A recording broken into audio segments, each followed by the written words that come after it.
Something Was Wrong is intended for mature audiences and discusses topics that may be upsetting. Please consume the following episodes with care. This season discusses sexual, physical, and psychological violence. For a full content warning, sources, and resources for each episode, please visit the episode notes.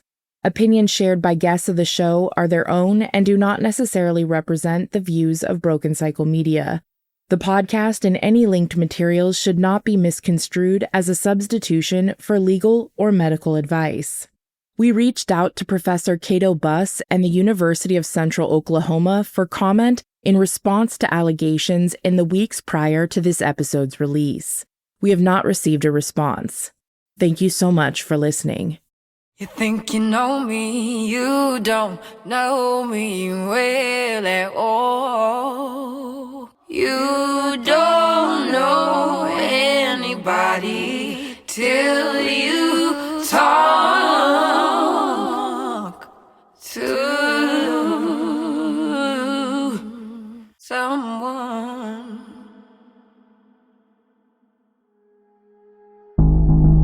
Last time on Something Was Wrong. I call my theater ed advisor. She gets back to me and she tells me that this is something I need to bring to Title IX. And that's when I got introduced to UCO's Title IX office. He essentially asked me to be a character witness for him since they had called me in. Right after that conversation, the Title IX office was right by where we were talking. And I walked there and met with the Title IX lady. I told her immediately that he had told me everything and that none of it was true. She told me that regarding my allegations, that his initial response was that, quote, "I can't say she's lying." So you'd think, oh, closed case, right? No. I think the Title IX office really took advantage of a bunch of naive girls in a number of ways. And one of them was telling me that it would be anonymous, that Miranda wouldn't see any information that would clue into the fact that it was me who said this. It wasn't until winter break when I didn't see him for 3 weeks. I was really, for the first time that whole semester, given the time to reflect on the implications of her Title IX against him and what that meant for me. Towards the end of my second semester of junior year and between Scotland, our contact slowly dwindled. Here's Miranda. When I went into my senior year, I was so exhausted from hiding this secret, especially from all of my peers. I was just really uninterested in everything that was going on. I didn't really have fun at parties. I hung out with Olivia less and was just really tired of being at school and having to be around him in any sort of capacity. He was still my acting teacher, so I was still taking classes of his and I was still seeking training from him on the side because I needed him to help me audition for graduate school and prepare for these big things that were coming up after my senior year, and I needed him to write me letters of recommendation. So I was still continuing to contact him in those ways. None of it was sexual or as if we were in a relationship anymore, but we never acknowledged it. He would still try at times. He would text me and be like, "I really miss you." Did you ever feel like there was any sort of retaliation by him as you were pulling away? There's no giving me bad grades or withholding educational stuff from me. He wrote me glowing letters of recommendation for graduate schools and gave me all of the training and support that I needed to perform at these graduate school auditions. The only real bit of retaliation is that my senior year, he was directing a play and we did fall auditions for everything. One of my good friends at the time was directing a play that I really wanted to be in, and he knew that I wanted to be in, but they were happening at the same time. And so if I was in her play, I couldn't be cast in his play. I later found out from her, when she found out about our relationship, that he refused to let her cast me in her show. So he insisted that he cast me in his show, and he purposefully didn't cast me in a lead role. It's like a Greek show, so he cast me as a part of the chorus, which is the opposite of what I was slated to be cast in my senior year of being in that department. His play that year was an offshoot of Trojan Women, and the entire concept of the play was feminist theater, which is just so ironic. He turned it into Trojan Women 2.0, written by Charles Mee. And the way that this play was staged is that all of the members of the chorus were prisoners of this make-believe kingdom. Almost every single woman of color in the department was in this play. He made us all be prisoners, and all of the white girls that were in the department, a lot of them were the royalty members in this show. He would text me a lot throughout the rehearsal process about how beautiful the scenes that I was in were, or how he needed me to be for the rest of the chorus because I was like the chorus leader. I would email him instead of texting him because I wanted to be clear that I didn't want to speak to him in that way, but I also didn't really have the tools to tell him that. To your knowledge, did he target other women of color? The real truth is that there were not a ton of women of color at the university, just in general, but he definitely paid the women of color, I would say, special attention. In the vein of being an ally is, I think, how he would choose to describe it at the time, giving women of color more opportunity for specific things like shows and making sure that they were more represented. Here's Rihanna. Trojan Women was the last show I was in at UCO, and it was with Cato. I actually was planning on not coming back to UCO that semester. I didn't have the funds to enroll, and Cato offered, I really want to cast you in this role, so you need to be a student. Enroll in these classes, and I'll give you a scholarship of this much money, and we'll talk to the bursar and make sure you can stay in school, which I thought was so weird because he and I both knew that I had participated in this Title IX case against him. And I think it was like a form of cleanup. I need to change Rihanna's mind about this, and she needs to know that I'm actually a good person or something, or I need to have a form of control over Rihanna again. It was a show about sexual assault. It was a show about women in a war-torn time and the terror that they face. And then also there were pop musical numbers in between, making light of this situation. And what was that experience like, being directed by him? Awful, anxiety-inducing, nightmarish, so confusing. I didn't know why I was there. He allowed me to pick a monologue from a different play that we then spliced into the play. The monologue that I did was very focused on sexual abuse. I have an experience of sexual abuse outside of Cato, and that was brought into the play. The monologue that I did was about sexual abuse. I am talking about my own sexual abuse experience, and a sexual abuser in front of me is directing me on how to make that performance better. I don't even think now I can process how fucked up that is. I was a 19-year-old doing that. I had recently gotten out of a mental hospital. I checked myself in because I was processing sexual abuse that had happened to me as a child. And immediately after getting out of that facility, I am then thrown into rehashing this sexual abuse trauma with someone that has contributed to that experience. I think I'm just at a loss for words. I'm so sorry. It sounds very triggering. What was it like working with Miranda on that play after the conversation that you had about the Title IX? We hadn't been in like a full-length play together at that point. I was really excited to work with her, and I think that contributed to the confusion and awfulness that I was experiencing, because I would get to hang out with my best friend, and then it would be this incredibly triggering and traumatizing material that we're doing. It was so uncomfortable. I remember just constantly being in fight or flight and so terrified of messing up or saying the wrong thing. Now, of course, that makes sense. I had acknowledged in my brain that Cato was an abuser, that he was engaging in this inappropriate behavior, and then had somehow backtracked that in my mind. Actually, he's a director that I want to work with, that I feel safe working with. There was just a disconnect there. It was terrifying and awful, and I would not relive that time for any amount of money.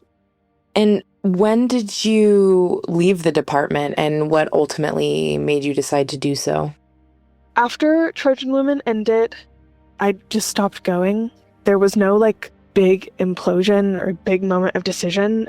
I think I was so burnt out from all that I had been through in the past 2 years. I just gave up. I was in a financial bind because I could not afford to continue enrolling anyway, and I never got those funds from Cato. I think I quit mid-semester after the play was over.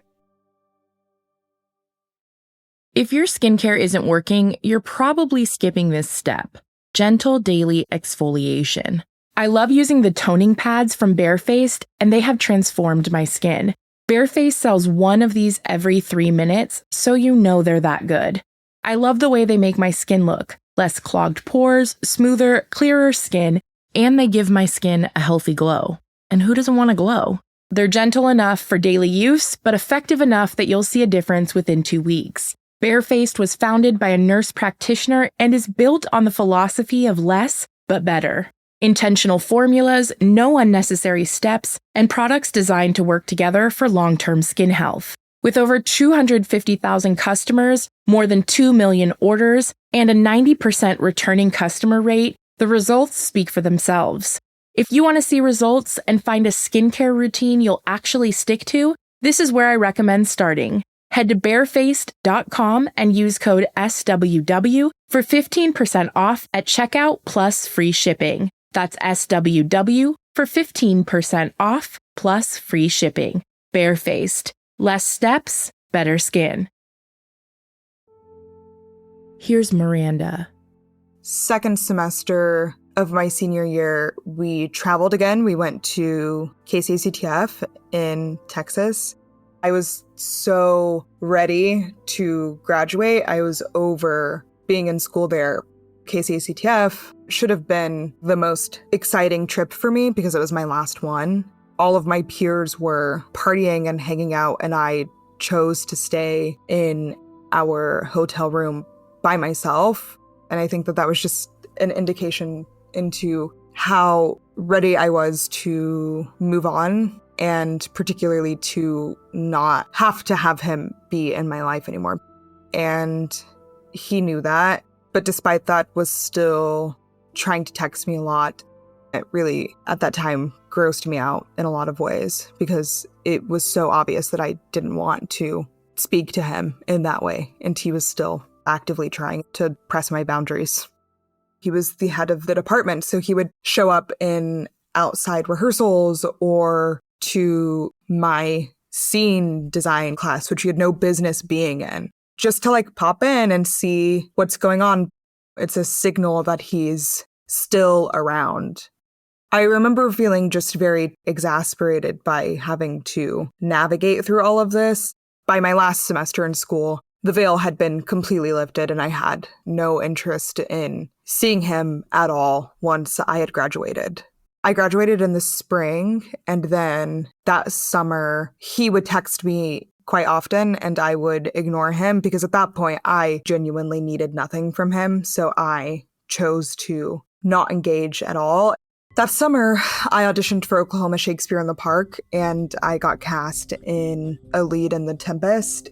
Somehow he found out because he was pretty active on social media, so he could see stuff that I was posting, and I was running promotions on this show and stuff. He might have texted me and been like, I'm gonna come see you, but he never really told me when exactly he was coming, so I couldn't mentally prepare myself.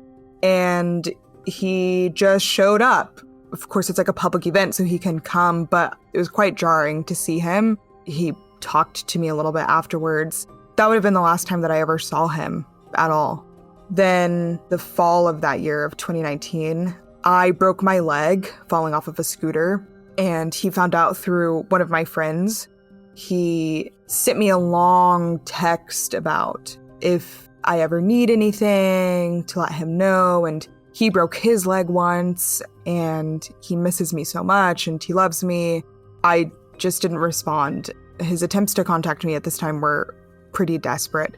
He then sent me a long Snapchat message about how he was acting in a film and fell on stage because he wasn't eating or something, and he had to go to the hospital. He's sending me this long message and is ending it by being like, the whole time I only thought of you. I miss you so much. I love you so much. I hope that you're well. Really trying to make me feel bad for him, I think, because he also sent me like a photo of his head bloodied, which is disturbing.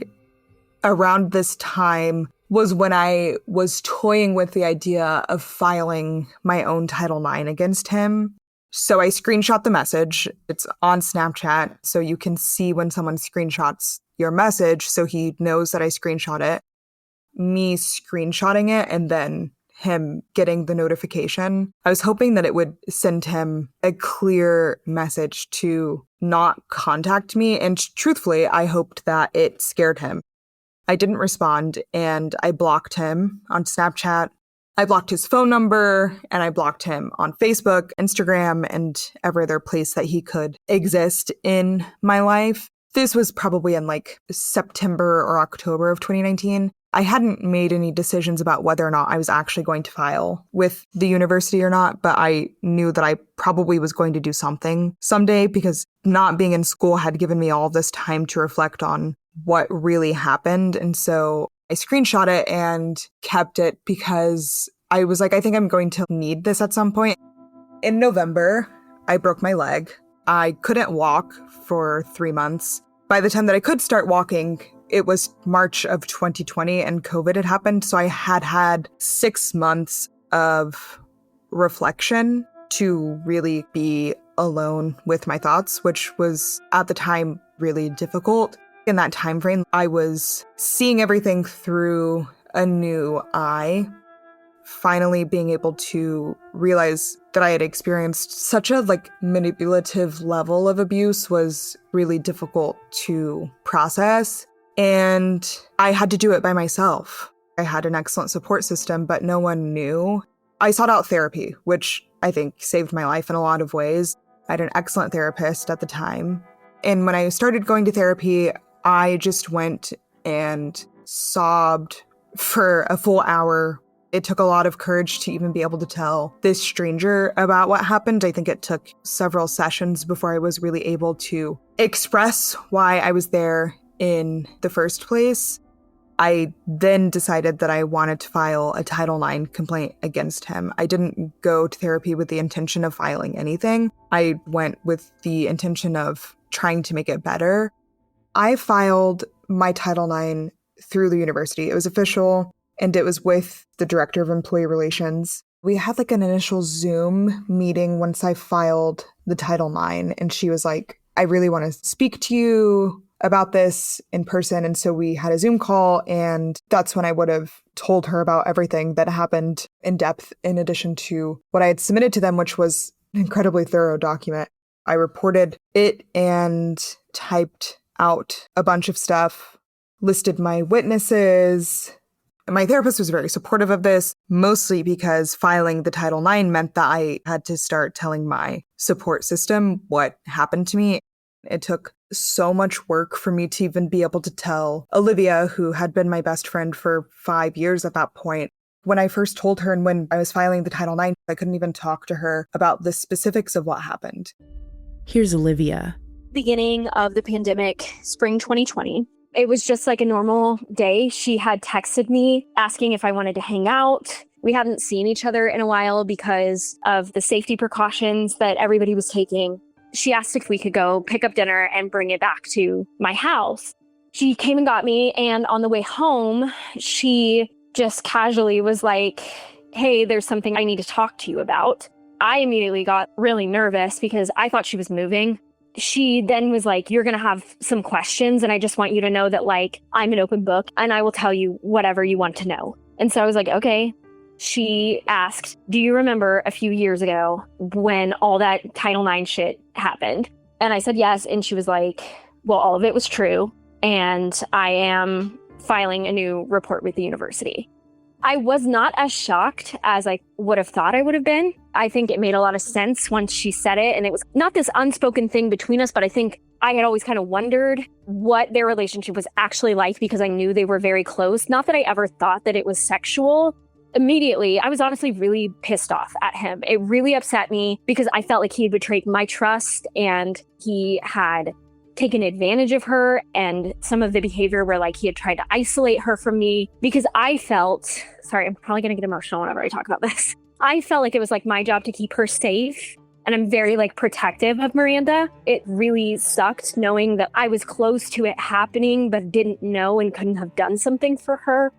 We didn't really talk about it a whole lot more that night, but I remember her telling me that she was relieved that I knew, and she gave me permission to share it with my then boyfriend if I wanted to, who we're married now, but he also went to school with us and like knew Cato very well.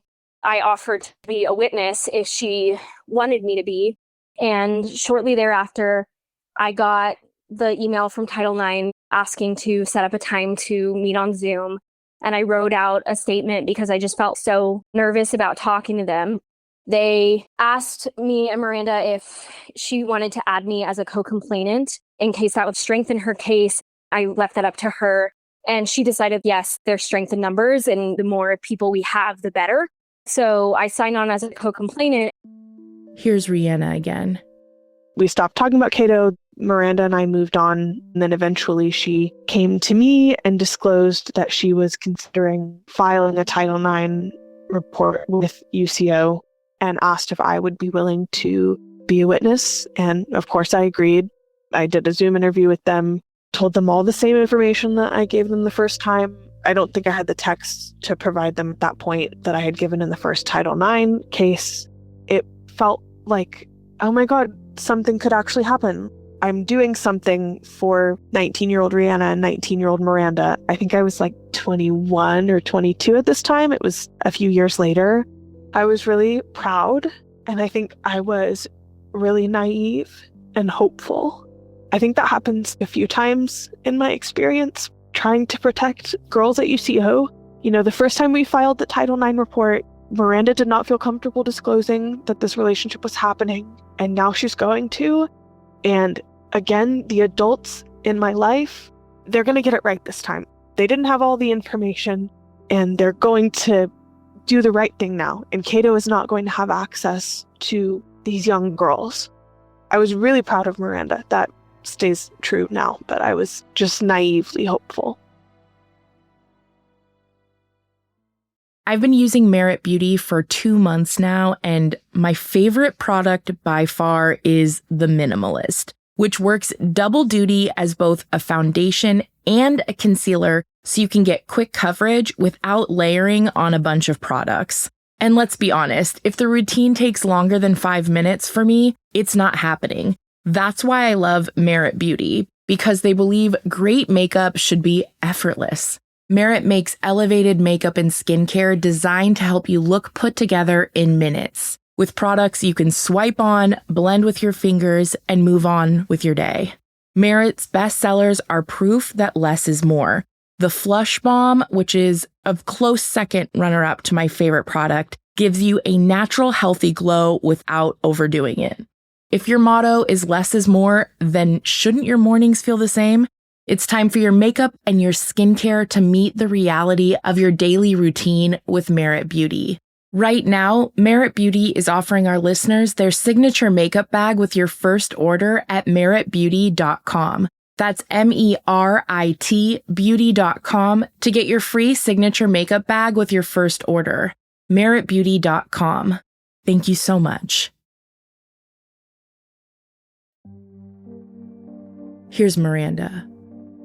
After the initial Zoom meeting with Title IX was when she sent this email that says, I wanted to reach out to provide you with an update on the case. The respondent, which is Cato, and I had a frank discussion where he took some initial responsibility in regards to the concerns. I am meeting with him at length later this week to obtain a better understanding of his perspective and recounting. We have a few things to decide at this point, chiefly whether this moves forward as an informal or formal resolution. The words are imperfect. Both methods have the same low or high level consequences. Really, what we're talking about is the process. Informal processes are HR processes where we take undisputed facts and work with senior leadership to determine consequences. Nothing is less serious in this process, however, it can move much quicker. The formal Title IX process in this case would include each complaining or responding party reviewing a document of all gathered information and testimonies with a 10-day rebuttal period. Then I would create a credibility analysis. Finally, a decision maker would determine whether a policy violation occurred, and if so, what sanctions or consequences would be involved.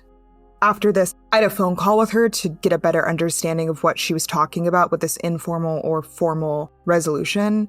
I mean, I trusted her because it was her job for me to try to trust her. She seemed to be really caring and conscientious of what I was going through. I trusted that she knew what was best because I'd never done this before, and she's the only person that I spoke to. She suggested to me that the informal complaint would be the better way of moving through this because it means that things would be resolved much quicker. And she said in this email that one is not less serious than the other, but it can move much quicker. So I chose to file informally, which was not, in hindsight, really the correct thing to do. Here's Olivia.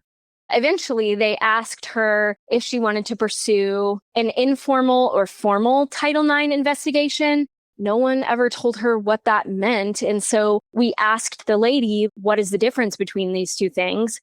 I will literally never forget the words that she said. She said, if it was my child, I would want swift action taken. And then she suggested the informal Title IX process. She didn't explain what that meant, really. She just implied that it would be quicker and that it wasn't any less rigorous. And that's whenever they stopped giving us the guidance that we felt like we needed.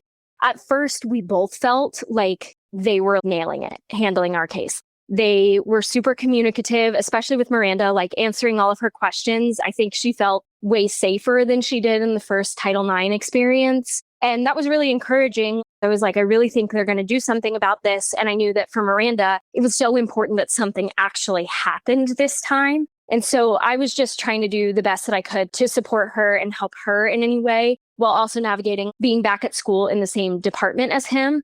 Here's Miranda again.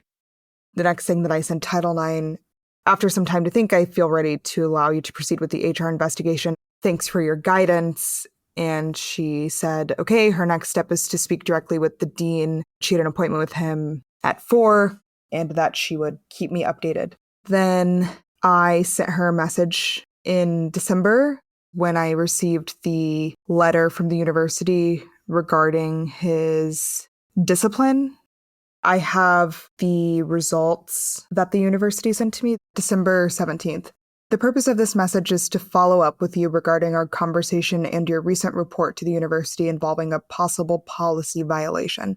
Specifically, this report involves an alleged policy violation from the current University of Central Oklahoma discrimination and harassment policy. You may access the current copy of this policy and it gives a link. These allegations are based upon a report that the respondent has participated in grooming and manipulation resulting in a non-consensual sexual relationship as well as an environment of favoritism. Per our discussion, the university offers 2 forms of resolution for reports of prohibited contact. 1, informal resolution as described in section 1.5.3, A, which involves a variety of informal options for resolving reports, and 2, formal resolution, which involves an investigation and review and possible sanctions, if applicable, by the appropriate university manager as described in section 1.5.3b. The university holds discretionary authority to determine if 1, the nature of the reported conduct is appropriate for informal resolution, 2, if the type of informal resolution that may be appropriate is in a specific case, and 3, if a referral to formal resolution is appropriate at any time. Based on our conversation and your desired outcome, I have pursued an informal resolution. A combination of interventions and remedies have been utilized. The university has implemented relative sanctions against the respondent and considers this matter closed and resolved. And then there's a note about retaliation, saying that any attempt to penalize or retaliate against a person for filing a complaint or participating in the investigation of a complaint of prohibited discrimination and or sexual harassment, sexual contact with a student or employee, sexual violence, or other sexual harassment will be treated as a separate and distinct violation of this policy. Then it says, Miranda, thank you for reporting this matter so that issues like this can be properly addressed. Please do not hesitate to report any further incidents if necessary. If you have any questions, please feel free to contact me. I can be reached at her phone number or by email. And that was it. That was all they said. So I emailed her. I said, I just received a letter of the final outcome of the university. I'm hoping that you can provide some clarity on what the relative sanctions and remedies are. I understand if this is confidential, but the letter that I received seems to not offer a lot of information for me. She said, I cannot give you the specifics on the actions, but I can confirm there are a number of significant limitations as well as requirements. Interim Dean Waddell took this concern very seriously. The actions number 5 in total, but some carry multiple limitations/requirements. And that was it. That was the end of my filing of a Title IX. I was never told what the actions were. I know from people who were still in school there and our old professor, Emily, who was involved in the Title IX as Olivia's university advocate, because Olivia was my witness and she was still in school there. She needed to have an advocate for her who was a professor in the department. I learned from Emily that he couldn't direct something specifically or that they were barring him from travel, but they seemed very minimal, the consequences of his actions he took some responsibility for. That was all the university did.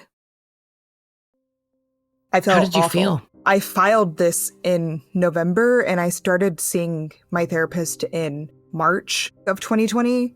It took me almost a year of going to therapy every single week to gather the courage to be able to file this and to be able to tell people in my life what had happened. And within a month, my life was the same. His life was, as far as I know, pretty much the same. Nothing changed.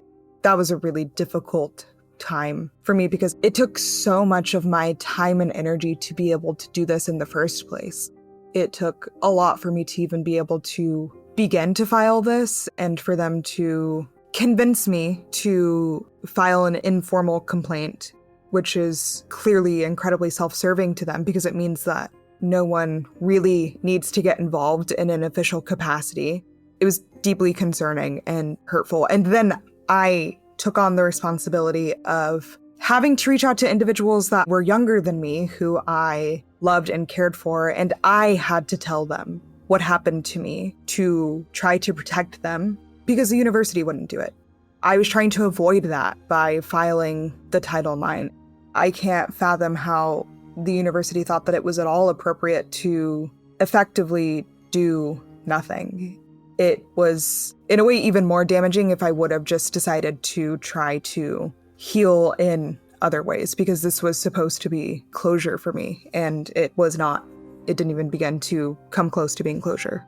I feel like I was lucky enough to go about this process in a way that gave me a lot of support. Like, I was actively in therapy because of this, and my therapist helped me draft my complaint, and I was able to reach out to her when I needed, and I had the support system of Olivia and Rihanna and people who knew, who were incredibly supportive. I can't imagine if that were not the case. I don't know how anyone is supposed to navigate this, not with support. Did it surprise you the way that the school It did responded? surprise me. Now Here's I'm not Olivia surprised, again. though, because looking back, the way that they handled the first case was not appropriate. And so who's to think that the second time they're going to do any better? We know that it's not appropriate to do that with a student. It's in the handbook at the university for faculty. And also, it's just like a total ethical no-no for an educator. It's a total power imbalance. It is such a liability for the university, for that department. It was shocking that they would know about this and have evidence. She sent in evidence, and we sent in videos of him acting insane at these events that we traveled to, like being so inappropriate, and they just didn't care. It genuinely felt like they were so unempathetic to the whole situation. In her response to Miranda, when Miranda reached out to ask what sanctions they were referring to, they were so cold and neutral in that response. They said they had imposed what they called relative sanctions on him. And when Miranda asked, they would not tell her what those meant, which was a red flag. At that time, I'm pretty sure he was still teaching in person. And they also didn't disclose to me what they meant, even though I was a student at the time. What did they actually do to stop it from happening again? Did he get in trouble? I still don't know to this day what that actually looked like. It just felt like no care had been taken, which was very discouraging because originally that same person that had handled our case was incredibly warm and gave us all of that personal advice about, how she would advise her own child. And she just flipped the script. The university seriously misled us through that process, and it was incredibly frustrating, especially for Miranda, because it took a lot for her to come to a place where she felt ready. And I think she felt very proud of the fact that she was able to come forward and share this after not being able to share what really happened with them back whenever the first case was.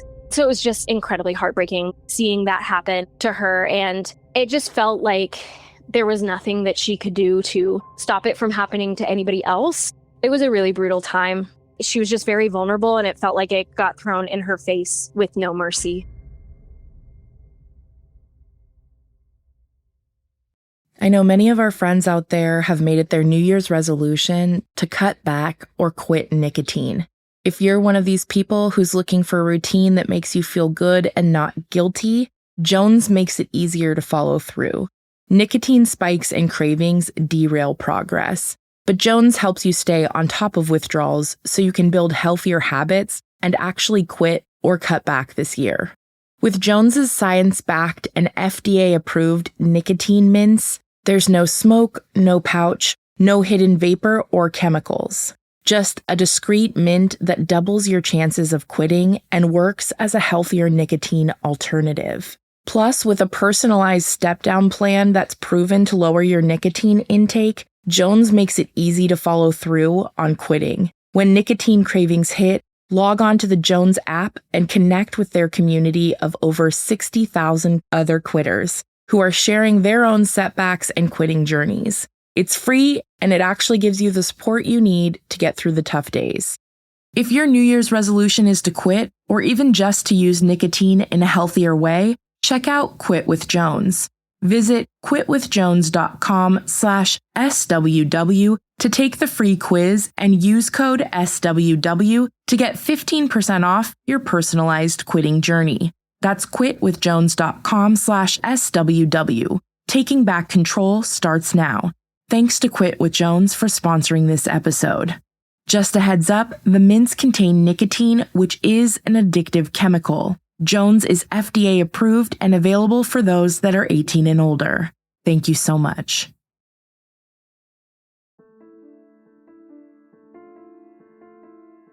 When did the conversation about the lawsuit Emily come about? Hugater, who was a professor at UCO with Cato, is the one who was Olivia's professor advocate. Here's Emily's Miranda distant again. cousin, Sheila, took on our case. And Sheila was it was the Emily's lawyer? idea because Emily was really frustrated and upset, and she had to continue to work with him at school. I was on board because I had no resolve from the university. I spoke to Sheila. I emailed her in May of 2021. She had been in contact with Emily. She had told Emily to tell all of us to make a victim statement and add in all of my documentation. So I did. She said, thank you. They're reviewing it. We'll be in touch as soon as possible. And then she said some of the complainants graduated in 2019, so we're running into a statute of limitations issue. I called her, and that's when we agreed to do the lawsuit. After speaking to Sheila, she suggested that adding on the rest of the complainants would help our suit. So all of my witnesses who I had cited in my Title IX case, Morgan and all of Morgan's witnesses were now involved. We had a few Zoom meetings with Sheila about the process of Title IX and the implications of our suit. We all provided them documentation, and they submitted the complaint in May of 2021. She had told us that the media might pick it up because the media picks up things like this, but I was not in any way prepared for it to be picked up so quickly. I mean, I think it was the next day after she had submitted the complaint that it was picked up by news agencies. UCO students now upset with what they claim is the university's lack of response to allegations against a theater professor. A group of women now suing the school after they say Cato Bus harassed them and even with one student maintained a sexual relationship. News 9's Ashley Holden talked with former and current students now sharing their experiences. The lawsuit claims Bus admitted to some of the allegations, and this had been knowingly going on for years. It says Bus would choose a select freshman or two that he considered favorites. He would give the women special one-on-one coaching, invite them to trips where sometimes underage drinking was involved, and go out of his way to find them financial help. The media component, it was probably like one of the worst days of my life. It was equally as traumatizing as everything that I had experienced up to this point. I was at work and I was interviewing for like a lateral move to a location in New York. And I had had an excellent interview with the store leader. We talked about the timeline of my move and I was so excited. And I looked at my phone and had hundreds of messages from everyone who was on the suit and people that I went to school with and my friends. I had a panic attack at work. It was really terrible because it was no longer just something that had happened to me. It was now people that I went to school with. Everyone had an opinion and people were posting about it on Facebook, talking about how creepy he was and they always knew something was weird about him. Someone started a fucking change.org petition to have him fired, and everyone is posting online with all these opinions, and they're my peers, like people who I saw every day for 4 years straight. Maybe 2 people reached out to me directly. It was like a really bizarre thing because it was something that I had protected for so long. By the time that this came out, it was in 2021, and a lot of this stuff happened to me in 2017 to 2019. It was such a private part of me for a really long time, and I intended to keep it that way. And then it was circulated against my will. That was awful. Firstly, experiencing it, and then processing what happened to me, and then deciding that I wanted to do something about it. So then filing the Title IX and being re-traumatized by being failed by the Title IX system, and now I'm being traumatized again in a different way by all of my information being out there when I didn't want it to be. I couldn't talk about it. I couldn't make my own Instagram post because I was in the middle of a lawsuit. I had no voice. I drove to Olivia's and we just commiserated. We were afraid to talk about it over text because we didn't know if they were going to subpoena our text records. So much was taken away from me, and all I was ever trying to do was find closure. It was really confusing to see people talk about how believing women is important and how brave we are and how brave I am and fuck Cato, while also not reaching out to us. No one actually cared to check in on us, on how we were doing. People would text me and be like, I'm so sorry, I knew that he was such a creep. I can't believe we all let that happen. It was so unhelpful. It's just a very weird feeling to watch everyone talk about you online. People were supportive, but they didn't quite nail what it means to be actually supportive and to really actually advocate for the victims of abuse.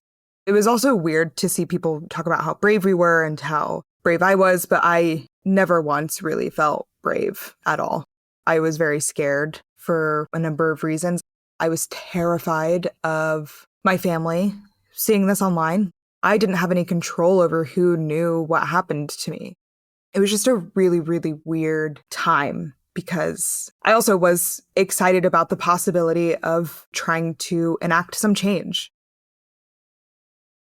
If listeners should find themselves in that position, how could they be more supportive towards survivors that's impactful in a positive way? There's such a fine line between like advocating for someone because they need to be advocated for online and self-servingly sharing stuff because you want your experience to be shared, which is how I felt a lot of time.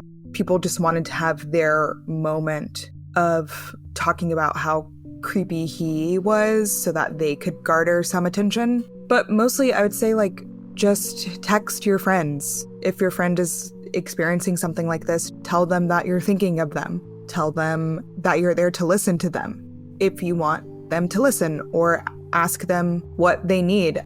I was so vulnerable because I couldn't speak on my own behalf. And I think if people had, instead of posting about it on Facebook, had asked me how I was doing, it would have just made it so much easier.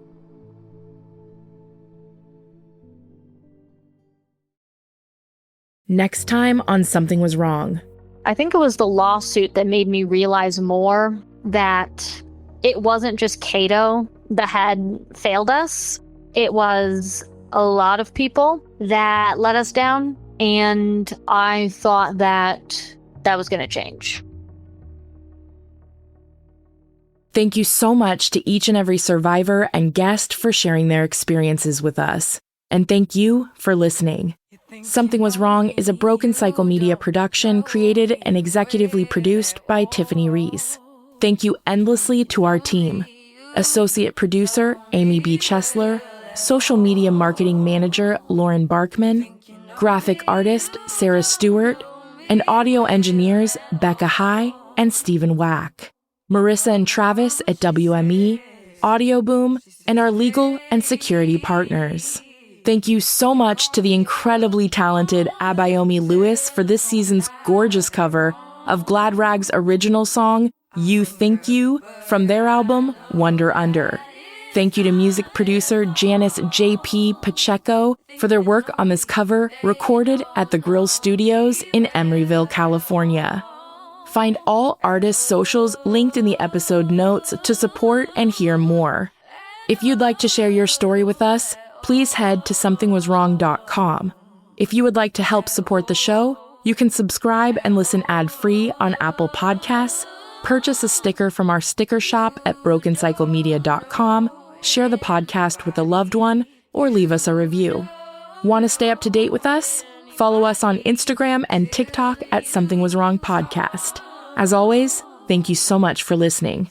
Until next time, stay safe, friends. So